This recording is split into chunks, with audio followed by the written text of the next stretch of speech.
Genius Kids.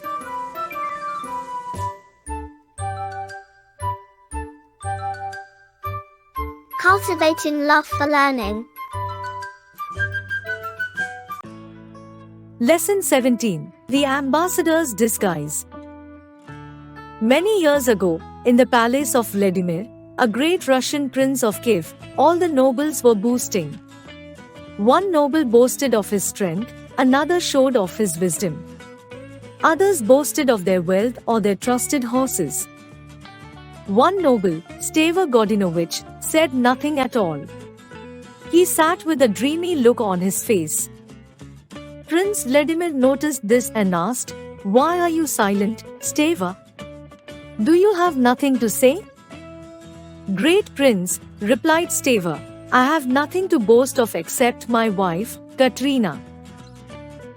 She is young and beautiful, braver and more skillful than any warrior here.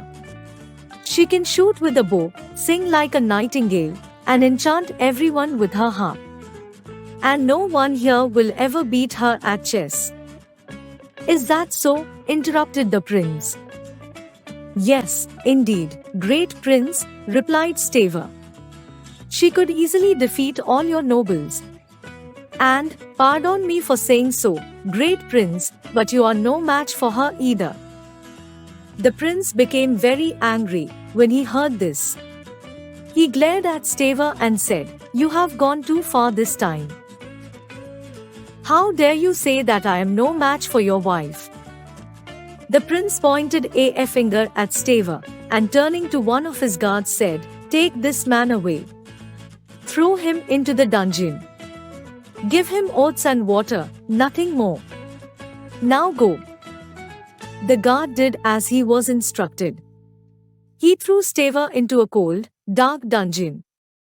The only light came from a small window with thick iron bars, high up near the ceiling. All Steva could see was the sky.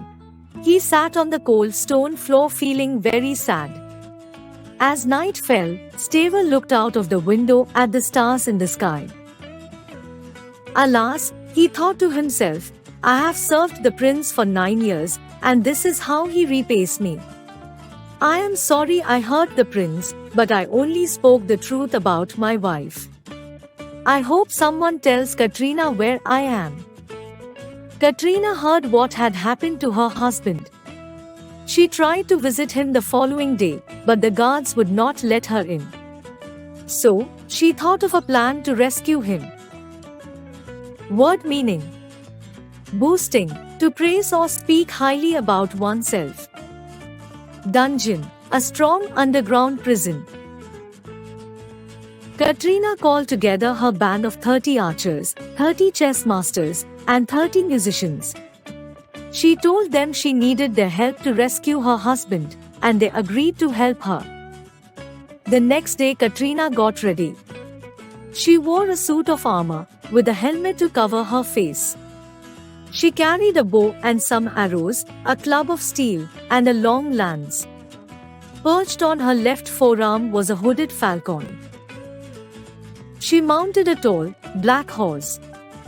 When her friends arrived, she set off for the palace, leading them. A short distance from the walls of the city, Katrina told her followers to wait. She rode by herself into the city, and went to the great hall of the palace. All the people thought she was some great warrior. Of course, no one guessed she was a woman. Katrina bowed to Prince Vladimir. "I am the ambassador of the King of Greece," she announced. Word meaning: club, a heavy stick with a thick end. Used as a weapon. Lance, a long, wooden weapon with a pointed steel head used by horsemen. Ambassador, an official of the highest rank sent by one country to another as a representative. "I have come to collect tribute from you. If you refuse to pay, my army of 40,000 men will attack your city."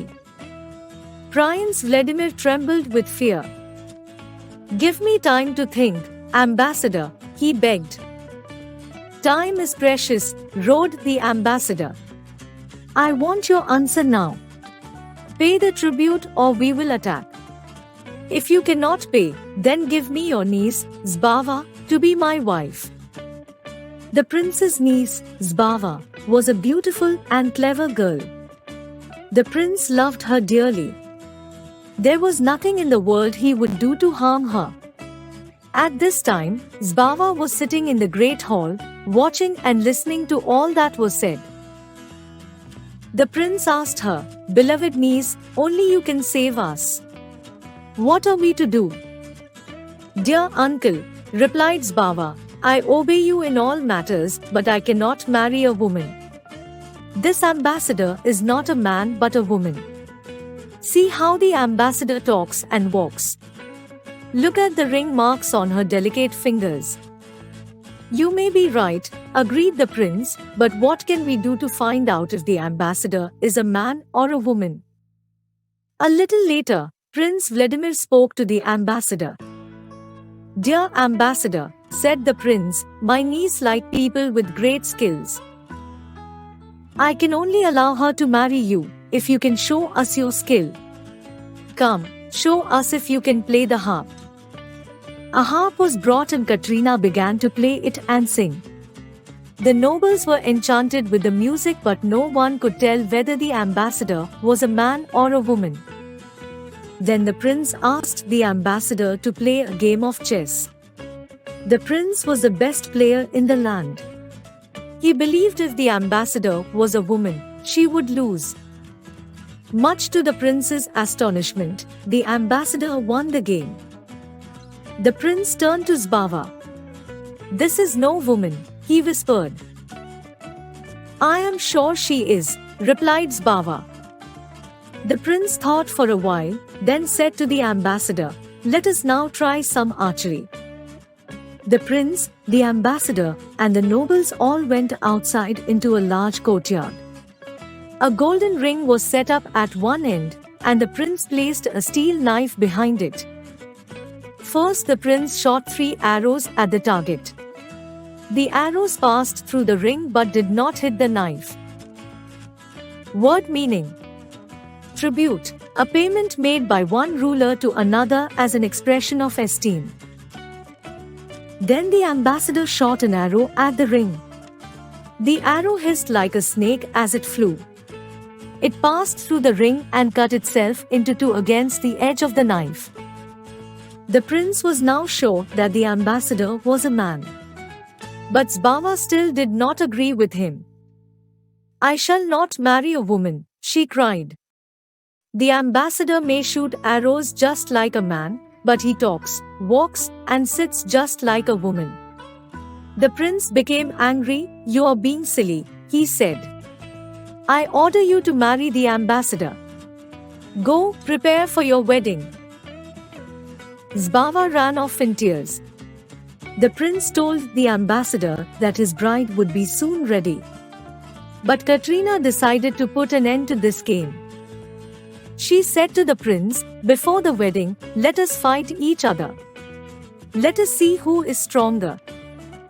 Trembling at this suggestion, the prince said, "Ambassador, there is no one here who is your match." "Oh dear," replied Katrina, "is there no one? I was looking forward to some sport. Perhaps there is a brave warrior in your dungeons who could fight me?" Yes, there is," said the prince, smiling and remembering Stavor Gordinovich. He immediately ordered his guards to bring Stavor from the dungeons. Soon, Stavor Gordinovich arrived. He was ordered to put on a suit of armor and mount a horse. When Stavor was ready, he and the ambassador galloped into a nearby field. All the nobles went to watch the great fight.